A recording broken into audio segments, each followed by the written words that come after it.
Oh, you know it's off the chain. Bam! What up? What up? What up? Inauguration week. This is another episode of Off the Change podcast with your boy Steph Sanders and my lovely, dynamic, beautiful, talented co-host Miss Kristy Nong, Asian Persuasion. Asian Persuasion in the building. Lumpia Queen. What's up, Kristy? How was your week? You know, it's been great, busy week, but also just kind of a crazy week with the transition of the inauguration. And man, that was great. That was a great inauguration, right? Very moving. Every inauguration is cool, but this one is definitely like, I felt like, you know how you ever watch The Wiz, The Wicked Witch is Dead and The Wiz, or The Wizard? Yeah. I felt like that. And except The Wiz, when Jennifer Holliday was gone, they did the whole episode, they did the whole song. You know, I felt like this dude has to go. And he was still clowning the day of. Like, I'm like, dude, just he is the epitome of off the change. Like he is, yeah, my man is sad. Yeah. Right. He was, and then you see Malia didn't even want to stand with him. She was like, "I'm good. Let's go. Let's roll. We didn't had enough fun. Let's roll. Can we stop this embarrassment? Let's get out of here." Right. So, what'd you do this week? Interesting. What did I do this week that was interesting? Ooh, I went to happy hour because stuff's opening back up. So I was able to dine outdoors with a couple of friends. Had a little happy hour. With your mask on. Had my mask on until You got a straw hole cut in your mask. No, I ain't got that cool mask, but I might have to get that so I can just stay, with the mask on. But you still gotta eat, so you gotta. Yeah, it's kind of weird. Right. But also went to Korean barbecue. That was nice. Okay. By the way, they are that you can dine indoors there. So I was gonna say you're indoors. They don't give a damn. Korean barbecue. Asian people don't care. They're trying to make their money. money. Y'all don't give a damn. Y'all. The county health department. Who? I would say the stereotypical. It's so true. They don't give a damn. Korean barbecue is open. They sit in every table and everything. Right. So I'm super. Yeah, it's exact. It's in everywhere. Wow. Man. How was your week, Steph? What'd you do? My week was good. It was. I was looking forward to this. I have gotten a lot of calls for people to go back on the road and get some more shows in because things are opening back up. But I really don't want to go nowhere. I become sitting at home. I'm like, good. This podcast is good to me. Yeah. So, and then the money they talking about is like, I ain't really leaving my house for that because what's happening right now is this in the industry, and the comedians will understand this because people will now come just to get out. They know they're going to fill the place up. So it's not about the name anymore. So they're going to pay you a little bit less than they regularly would because they're like, we're going to fill up anyway. You know what I mean? So they want more of a profit margin now. So I said that was going to happen in the industry. So like persons like myself and the comedians who are at the cusp of making it, we're going to have an opportunity to make more money, but not yet. But then the people who they made a lot of money on the road, they coming down. Mike Epps ain't getting $100,000 show no more. Right. They're not getting because they don't have to pay them that anymore. Because it's so many people don't want to go out and do things. But I am completely excited about this show because I get to take my Steph Sanders comedian hat off and this week do a passion project of mine and put on my Dr. Steph hat. We talk about politics. We talk about politics, inauguration, and I got two of the funniest cats in the business on with me, and they both go way back in different ways for me. And I got to just say, so I first start with you get to say what you did in a minute, but. This dude, when I first met him, we met in San Francisco Punchline, right? Yeah. Reggie, San Francisco Punchline, and we hit it off right away because he's 6'9", 6'10", and I'm 5'6". So it was always one of them things like, I think I'm tall if I'm drinking dark liquor. So he was like, this nigga. And so we both was funny. He was funny, and he was incredibly funny, smart, and I loved it. He talked about everything, and he didn't do typical humor, typical jokes that we say black folks do or whatever, and it was funny to everyone. And he's been that way from day one. My boy from the Bay Area's own, Mr. Reggie Steele in the building. Never get off the change. Welcome. Thank you, Steph, man. That's a very flattering intro, man. I really appreciate that. Hey, man, it's the truth, man. It's the truth. I appreciate that, man. And last but not least, this brother and I, we connected on so many levels, and we started doing comedy. And he was like, you ever met somebody in your profession that's like, you can do it, but they like have all this knowledge and he's wise, like the real life Obi-Wan Yoda thing, right? He just dropped so much knowledge that I'm just thinking, I'm in LA, I'm a naive. I'm just thinking, be funny. That's it. He was like, no, man, the game is more than just being funny, man. That's the way he talked too. So he would just captivate you. And I'm sitting over there like I'm talking to a woman for 5-10 minutes, man, because he was captivating you, man. But we were on a barely tall enough tour to one of the funniest human beings on the planet. And so I was like, this dude needs to be out so much more. And I cheerlead him everywhere I go. Mr. PB Smiley in the building, Milwaukee's own. Milwaukee's own. I love it, man. Show, PB. Hey, I love it, man. That was a good impression, man. I appreciate it. I love it, brother. That's how it was. That's how it was. So look, gentlemen. So this week the inauguration happened. Right. And kind of like it's been a rough 2020, and it's kind of symbolized us moving on to 2021. What has to each of you, and one of you can take the question first. What has 2020 been about for you, and then what did this inauguration and kind of just moving on and moving that person out of the office mean for you, for just personally and then also professionally? Yeah. Okay, you go ahead, PB. I'll wait. Okay. That's a great question, man. I really appreciate that question because I did a video about 2 weeks ago about that. Okay. What it's done for me, 2020, self-introspection. Yeah. I wasn't focused on anyone but me. How can I better me? I'm a husband. I'm a father. You know what I mean? I'm somebody's confidant. Right. Know? But how can I better me? I took this time to figure out all of my vices, and I'm not ashamed of any of my vices. But my focus was, can I fix me? And I'm getting a little bit better on working on me. So 2020 was excellent for me. It wasn't as dreadful for me as most people saw it for others. We had some lives we lost. So rest in peace to anybody that's lost someone. I'm not taking it lightly, but I'm saying for me, I did so much trying to figure me out and how to perfect me and my weaknesses. That's what I did. So this inauguration week, did you feel like, okay, we done with COVID and we done with the Wicked Witch, the Wicked King, or what? No, unfortunately, no, I didn't think so. I think history has shown us that, it may be one bird, separate wing, but still the same bird. Yeah. Right. Yeah. So the first thing I thought was, I like to study something before I give my view. So I said, okay, let's see, they're talking about Biden, that this is going to be this way, this is going to be that way. Everybody wanted Trump out. So let me just see. And I have to keep watching. I haven't saw enough to make me feel convinced that, hey, you know what? As we call it, the Wicked Witch is gone. It's just going to be better for us. I have to see it. Yeah. Yeah. I have said this. I have said this a lot about the Biden thing, and we kind of all know this. Biden is like, so in high school when you wanted to date the prom queen, right? The cheerleader, the head cheerleader and all that, but you dated somebody else in between to get to her.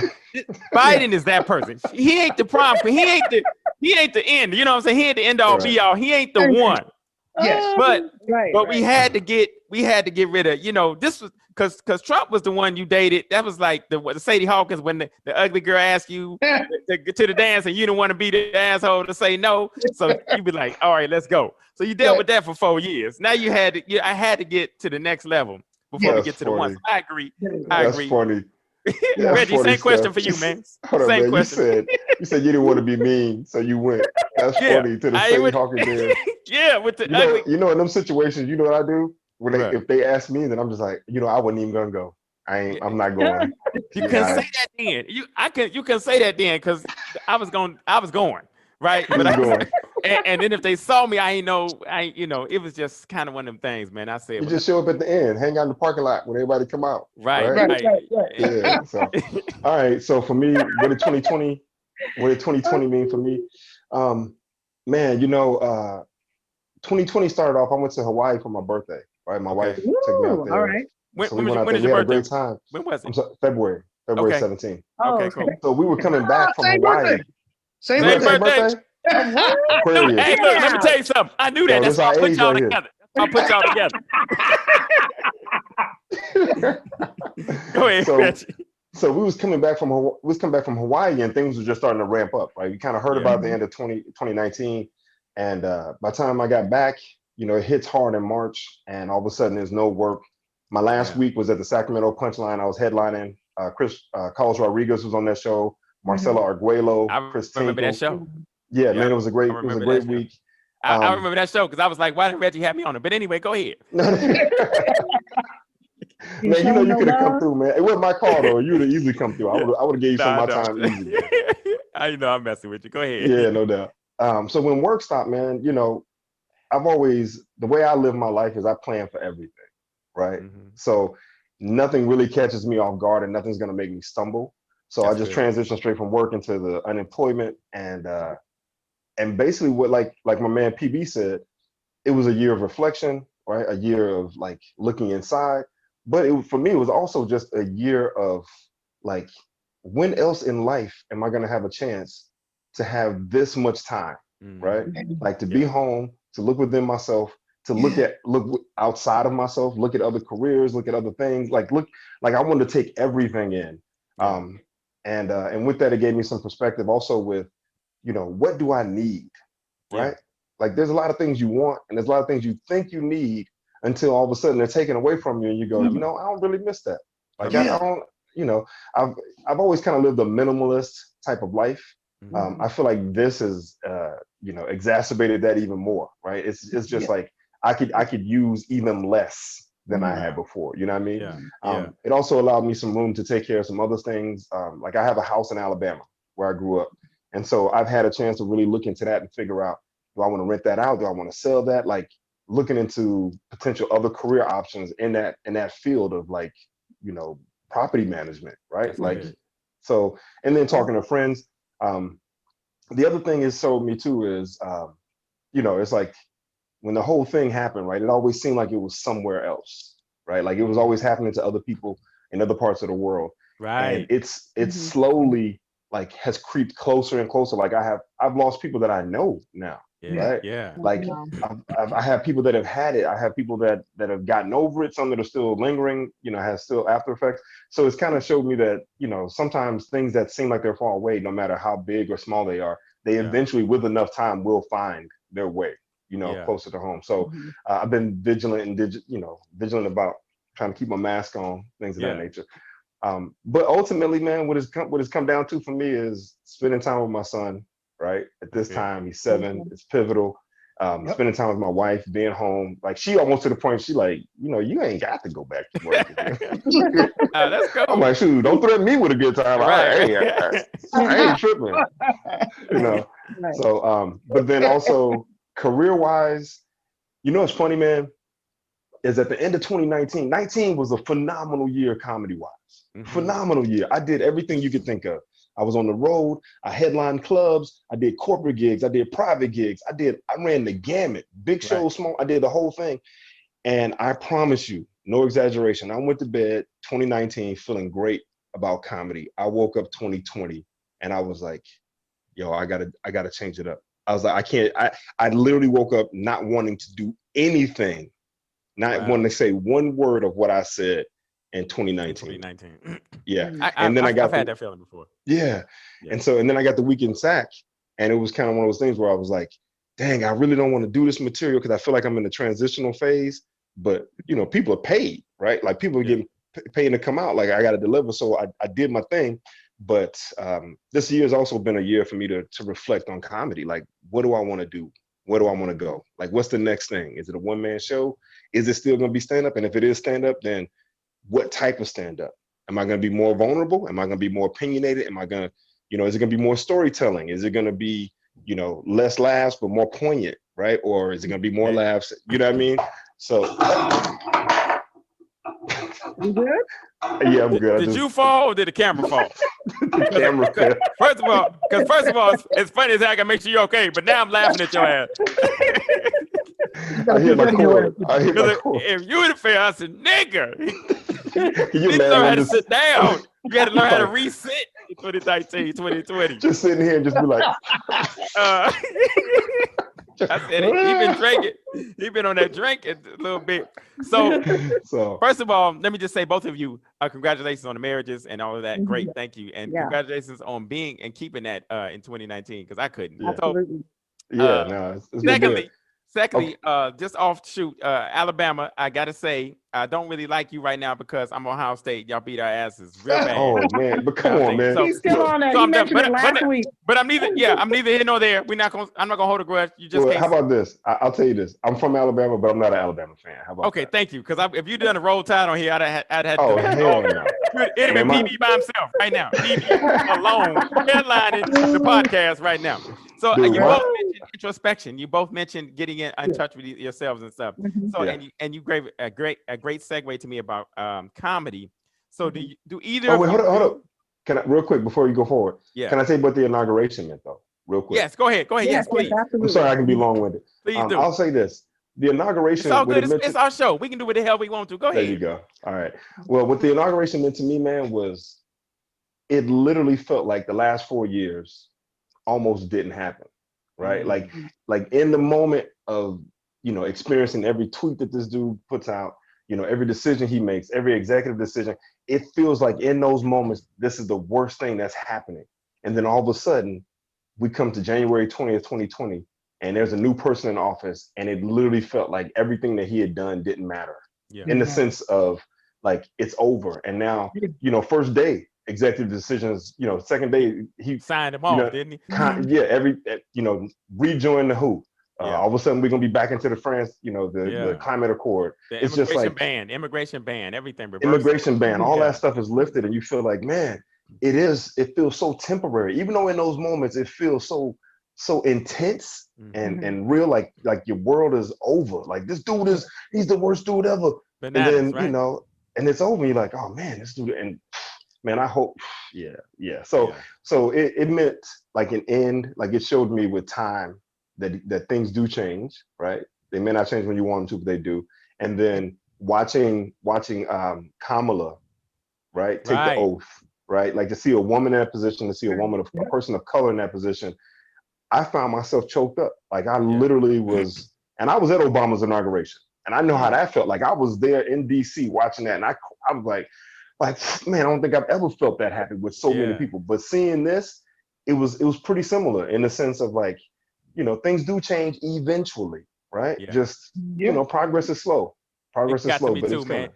It got to me also because Chief Justice Sotomayor is also the first Latina, judge, and then Supreme Court Justice, and then doing that, she's swearing in Kamala. That symbolism was not lost on me. You know what I'm saying? Yes, I did have to clean the vents in my house too a little bit because my allergies was acting up. So with that being said, both of you, do you do political humor? And do you find it because a lot of us comedians, we find ourselves that we're the social commentary for the world, right? Yeah. So do you feel the onus to do political humor and to represent as a person of color on stage your views or our views in general? PB, go ahead. Well, yes and no, depending on the circumstance and time, then yeah. But depending on our audience, as we know. Based on the circumstance, yes, and then based on the circumstance, no, because certain audiences may not be geared for that political platform of comedy. But if it is, then yeah, sure. We almost have I won't say it like comedian police, where hey man, it's your duty to get out there and say, because in the business themselves, Yeah. So but if you've been around long enough and you've seen some shit long enough, you know what I mean? Then you're somewhat obligated not to come across as if you have to be like a Lenny Bruce or George Carlin, right? But Chris Rock, Dave Chappelle. Yeah. But you used to touch on it, yes. Yeah. What about you, Reggie? So, go ahead, Chris. Go ahead, PB. So, question for you, PB. So, you said it's based on the audience. How do you, as a comedian, now I'm not a comedian, so when you're on stage, how do you feel that out? How do you test the waters to say, is this the right audience for me to drop something political right now? Good question. It's a great question because you never know. Most comics assume that they could. Sometimes the ego gets involved when you think, oh, I know. I've been in an audience where it seemed the raunchiest, ghettoest you could ever think of. I accidentally said something dealing with politics, and they was with it. And when I continued that, That's what they wanted to hear. Mhm. Yeah. The next guy that came up, whatever he wanted to do his main set, his basic set. They didn't listen to him. But Right. I'm in the ghetto. So Wow. you never know. You We never- underestimate our own sometimes. Mhm. And let me tell you, before you answer, Reggie, I want to tell you where I'm coming from, and that is, I stood by the basic concept of comedy. I remember being taught, don't do politics, don't do anything that's going to divide your crowd. So, like for instance, I don't even like I did. I was on a road with the comic one time, and I did any Raiders fans and 49er fans. He said, don't ever do that again, because if they're Raider fans, right? You lost all your 49er fans right there, right? You know, or whatever fans are gonna listen to. And I'm using some teams of symbolism, but he said, don't do Republicans, Democrats. Don't use black, white. Don't do any of that, because you'll lose people. But then I sit back now and I watch. So I did a lot of neutral humor, but then I watch Dave Chappelle and Chris Rock. It made me tear up my notebook, because I need to, and I have a doctorate. I've been through. I have all these things and these experiences, and can talk on them eloquently. I mean, I've read everything there is to read, and it makes me think, man, I haven't been doing my duty. But go ahead, Reggie. I want to first comment on that.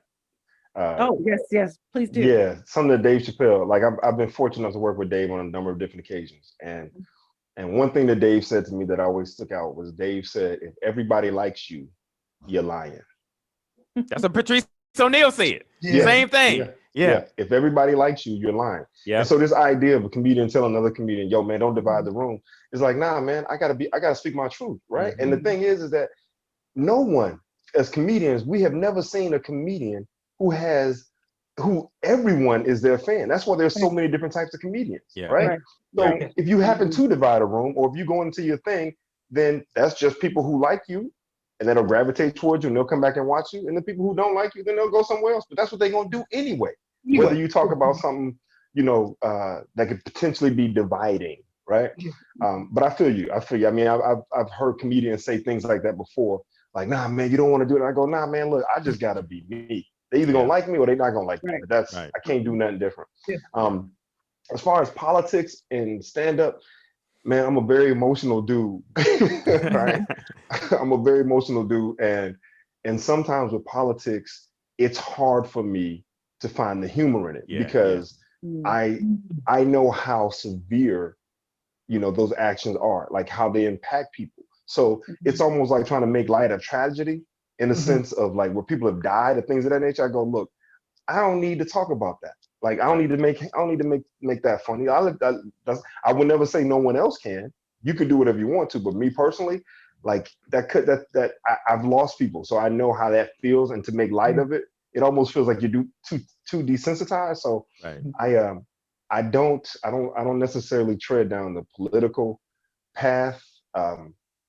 But you've seen me, Steph. Sometimes I will talk about things. Like, I'll talk about things in a subtle way, right? Where it's like I'll hint at things, because that's as far as I can go. Because if I get deep into it, then I cease to be funny, and right?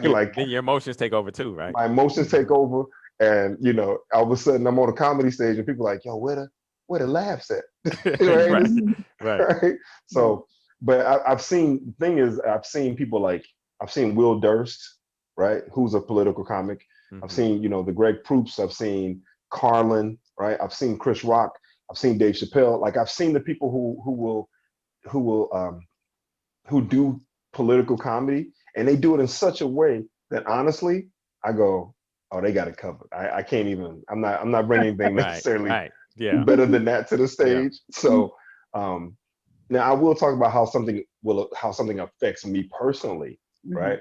But I never take the stance of like, yo, they got to do this and they shouldn't do this, and then, because I get too worked up. I get too worked up, and and all of a sudden I start flexing and getting all big on stage, and people like, man, I hope this dude don't turn into the Ron Artest of comedy. And you already you played college basketball, right? Yeah, I did. Division I. I played at I'm a Gale. I played at St. Mary's West Coast Conference. Yeah, I'm the same year as Steve Nash. So I played against Steve Nash in college, and not name dropping, but I'm good friends with the head coach of Atlanta Hawks right now, Lloyd Pierce. No, That's my man, dude too. man, name drop. They say your truth. Like you just said, say your truth. That's right. If I brag about you, I said the boy played for St. Mary's. I seen pictures. I seen the, the deals. So Yeah, Steve, man, Steve yeah. Nash And I cross you played- over? Did Steve Nash cross you over? Nah, he played the 1. I played the 3, so I was Okay. lucky enough not to have to deal with that. But my boy Mahershala Ali, Ali, yeah. the actor, he got crossed over a couple times. That's why he acting. That's why he acting right That's now. Okay. Excuse me. Before we get to the meat and bone, the bones and meat question that Kristy has, we got a little game before we let y'all get to y'all 2021 stuff going on. It's called This or That. This or that. Just a few things. We're gonna say this or that. So I'm gonna say a thing or a thing, and then you both answer your thing. All right. So Burger King or McDonald's? Neither. Is that an option? You got to choose one. Oh, McDonald's. Okay. McDonald's. Yeah. Mayonnaise or Miracle Whip? Mayonnaise. Thongs or boy shorts? Huh? You don't even know what they are. Thongs or boy shorts? Man, give me boy shorts. Wait, you need me to show you? You I mean, prefer- not what I got on, but like, No. I love thongs. You love I thongs? just ain't wearing them. Okay, right. Yeah, No, you yeah. ain't wearing. This is what you prefer. Oh, Right. hell Yeah, yeah. give me the boy shorts. Yeah, All right. boy shorts. All right. Okay, all right. Steak or sushi? Steak. Sushi. All right. Weed or cocaine? Weed. All right. Can you get weed laced with cocaine? Well, hey, if that's what you like. then you be Richard Pryor. Anyway, strip clubs or OnlyFans? Strip club. I'll say strip club. Okay. Yeah. You got to think about that. Okay. Well, because All I ain't got to pay. I ain't got OnlyFans. You got to pay. At least Yeah, in the yeah. strip club, you At least to can get just watch. in, you can watch for free, right? You sit in Exactly, the back and exactly. be the creepy dude with the hoodie on. Yeah. So, all right. So, Reggie, tell them what you Yes, got sir. going on 2021. What your handles are, where the people can find you. Okay, first off, you can find me on Instagram at Reggie Steele. You can find me on Facebook. You can find me on Twitter. All of it is at Reggie Steele, Reggiesteele. Right now for 2021, man, basically comedy is kind of at a standstill as far as Zoom shows. I'm not really down with the Zoom shows. Thank you, brother. It's Thank you. hard. Those are tough. Yeah, I'm God. over him. I'm over him. I'm like, I never did them. I mean, It's I hard got with no interaction. because Yeah, our energy, we need that energy, man. we need the energy. I like being in the room. It's one thing if I'm on stage and people not laughing, then I can figure that out, right? Yeah. But on the Zoom, Right. I'm like, it's a delayed laughter, and then I gotta wait and see. I'm like, nah, Yeah. I don't even know what. I'm having a hard Lack time of now. Like, energy where to is too look? hard. Yeah. Right? Do I look at the camera? Or do I look at y'all? And then you do a physical humor, don't nobody see your body, y'all lower Exactly. body. Like my arms are doing something right now. You guys can't even. My arms are hilarious You right looking now. like But you can't even see that. looking like Jib Jab. You over here like. Exactly. Okay. So basically, right now for 2020, man, I'm just trying to. I'm writing, right, putting pen to paper, and just trying to decide what it's going to be going forward. And I'm just going to wait and see what happens with comedy, like how it slowly comes back around. Okay. And then I'm just looking forward to get back into the building, man, and feeling the energy, the camaraderie, hanging out with the comics. I'm looking forward to seeing you, brother. We got to see each other this year. Yes, I'm down for Gotta that. see Let's do each that. other this year. Yeah. For sure. PB, PB, what about you? Oh man. Where to find you? What you working on? what's your handle? Where can they find you on social media? PB Smiley. Smile for me. 9. No, wait. Damn. That's how you know you're getting older. Your social media. I'm a handle. No, but I'm on YouTube though. I do my sketches. I do sketches, and I do, I do affirmations. That would be PB Smiley. Smile for me. YouTube. Okay. Smile for me. Okay. And then, you right. This internet shit, man. They telling me, man, you ain't really doing your thing. You ain't on Instagram. I'm like, man, I barely get on there. I be on Facebook. They told, check it out though. My son said, Dad, you're kind of late. So what you mean? Nobody's on Facebook. And I'm looking at him like, damn, this is my 10-year-old son telling me this. And he says, I looked you up on Google. You have a lot of things, man, but nobody's gonna know it if you're not on Instagram, Dad. I was like, damn, my Hey, but son- don't we feel gotta- bad. Don't feel bad. They are digital natives. They Yeah. start with it, brother. Yeah. They start. They Yeah. before they can read, they know how to open an iPhone. So they you know. We had to build ourselves into that and kind of just get adjusted. Now you should have your 10-year-old son start your IG and have him manage your page. Bam. Bam. Look at you. I'm telling you, brother. Give him a little Telling you. allowance, have him manage your stuff. I'm thinking about having another kid just to do it. Don't do it. Don't do it. Sweetheart, what's your name again? Oh, that's funny. Christy. Christy, I thank you because you know he's oh my God, he's having a sleepover. Mhm. When he's back, I'm gonna do. Thank you. Yes. You're welcome. Hey, You got to use hey. your resources. Hey, PB, do you still have the Red Fox clips up? Yeah, Ooh, I yeah. want to hear that.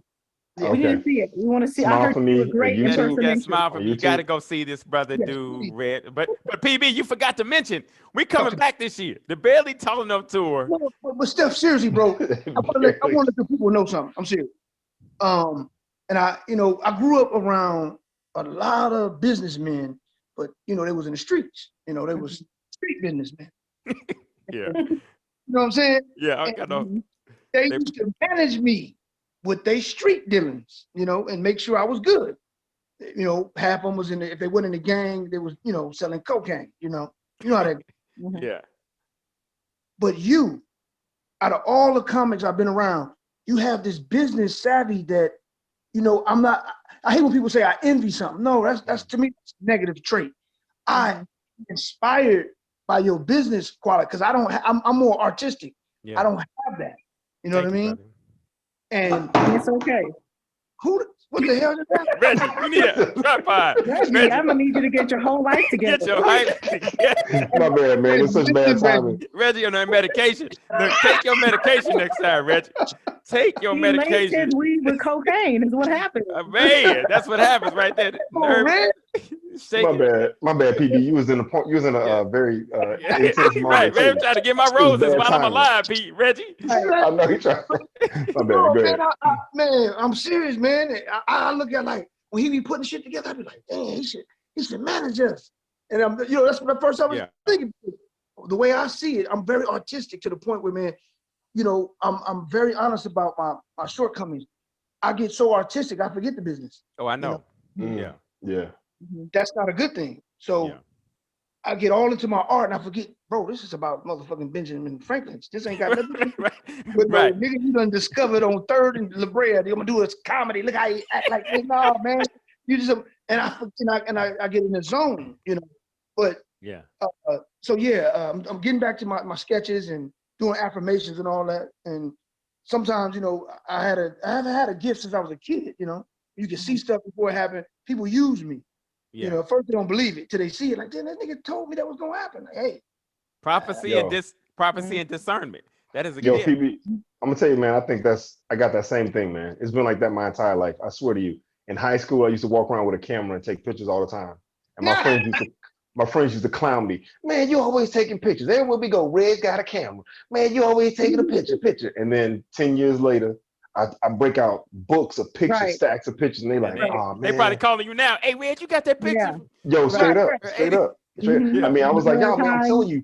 I used to tell people all the time, I'm like, yo, these moments are fleeting, right? That's Like, right. this is just a snapshot of a moment, but I'm telling you, it's gonna mean something later. They're like, man, if you don't get out of here with that camera, man. And this is old school, right? You had to take this is the click and get it developed. Yeah.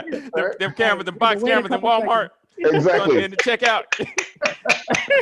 Mhm.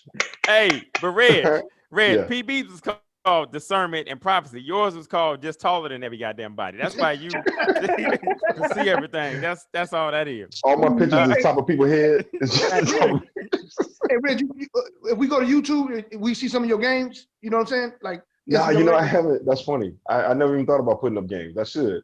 You should, yeah, absolutely. They probably if you up, go- Reg. Everybody got their games up. Yeah, you're right. I should put some stuff up there because I could probably go back to high school. I went to JC too, and then St. Mary's. I don't have anything from Europe. I played in Europe for a short bit. I don't have any games, but if you look at my IG, you'll see a shot of me in Europe playing. I played in I love Latvia. it. That's what's up, man. International. Yeah, no, I love- International love. yeah. International, dude. That's what I'm talking about, man. I learned some new things about you, man. Right. Hey, so we got a question for you that Kristy got to ask, and we ask this of everybody. Go ahead, Kristy. all right, if you can have 3 people over for dinner, it don't matter if they're dead, if they're alive, who would those 3 people be and what would you be serving up? We want to know. Give us some thought. While you're thinking about that, I appreciate all the love, the energy, the passion that I feel from you two, and just the positivity of working on yourselves, the continuous process of that growth. I love that.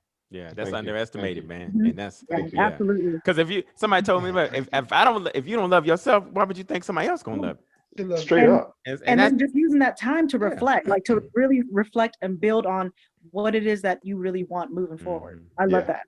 Yeah. Hey, by the way, she makes great lumpia, so you might want some of that. But go ahead. Ooh, okay. Yeah, they call me the lumpia queen. You gotta drop her handle too then. Lumpia queen.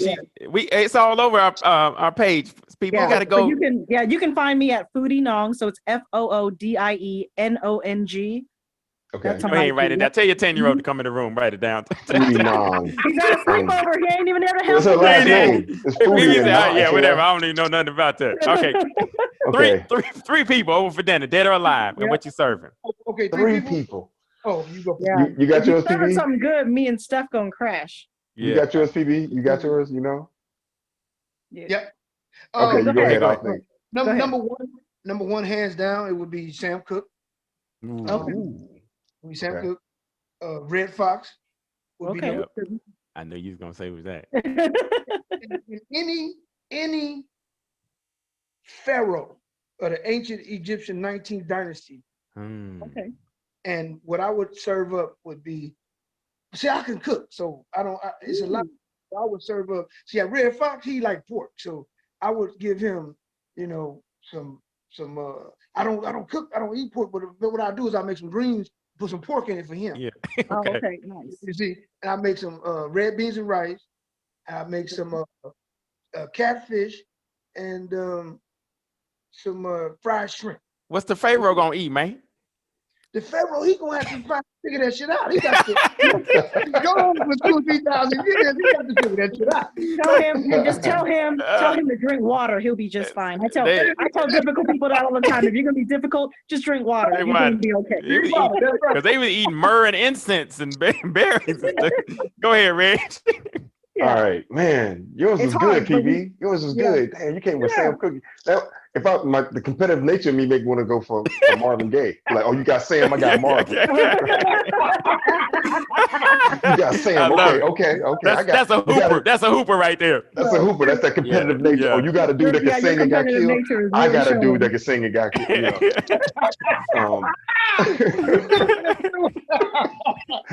All right, let's see. Off the top, man, I gotta go Biggie. I'm gonna go Biggie off the top. Yeah. I love Biggie. The other one, I love Chris Rock. I would say Dave. I was debating between Dave and Chris, but I spent enough time with Dave, so I kind of got some insight into him. But I would love to just sit down and break bread with Chris. Yeah. And then the last would be, it would be a historical political figure, somebody I could really ask questions to. It's between. Nah, it's not in between. I'm gonna go. I don't want to be stereotypical here or cliche, but like I legitimately want to ask like MLK, Martin Luther King, a variety of questions about, what it was like, what he felt like internally, not just what we saw, but what he felt on the inside, right?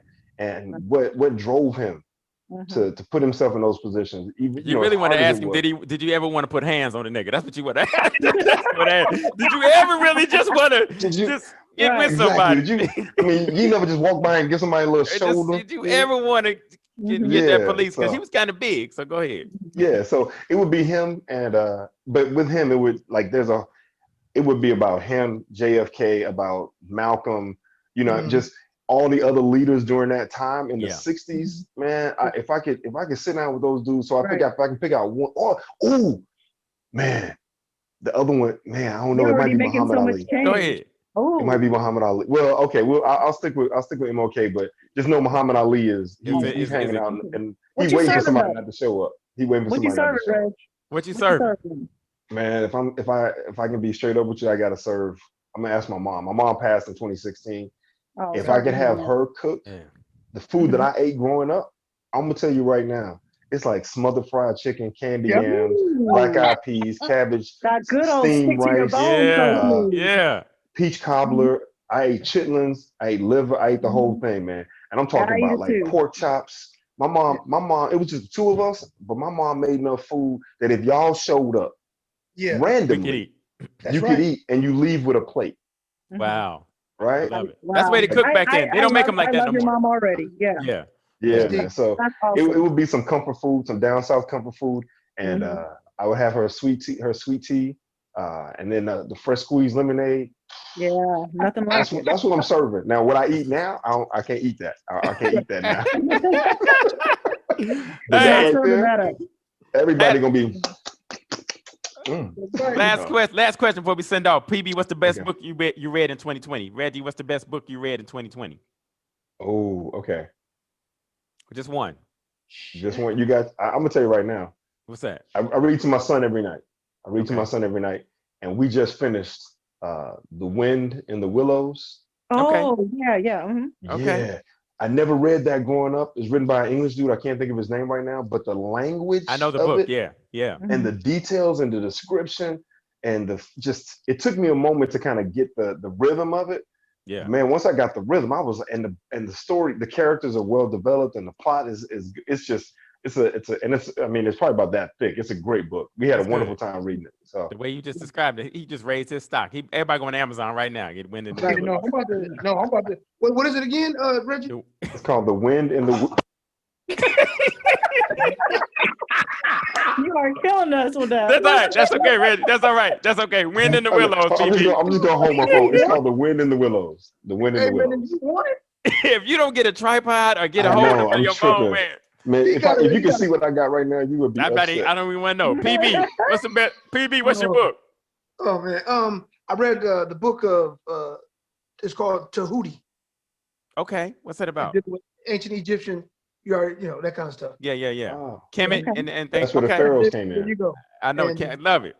What stood out the most was it's the same. I mean, the book is very. I don't like to say it's deep, but there's so much information in there. But what Yeah. stood out the most, it blew me away. Little things mean the most, but sometimes we like to augment them to like, oh wow, oh that's deep. It was so deep. This the passage. It said, whatever you gain, you lose, and whatever you lose, you gain. Mm-hmm. And that's so basic, but That's point. but look how deep that really is. Yeah. You sit here, I want to do this and work and get a house. In the process of you getting a house, you might have lost your attention on your children. Man, be on the stage and tell all the jokes. You told all the jokes, but now your wife is wondering where you've been. Yeah. I want to. That's a scripture too. That is a scripture too. So Man, so I appreciate that. yeah. So That's a way to end. Thank y'all. PB Smiley, Reggie Steele, ladies and gentlemen. Thank you for coming to the love Off you, the brother. Chain I love y'all, podcast, man. man. Thank you. Love y'all. Thank you. Appreciate y'all, man. And we'll be right back after these messages. Peace.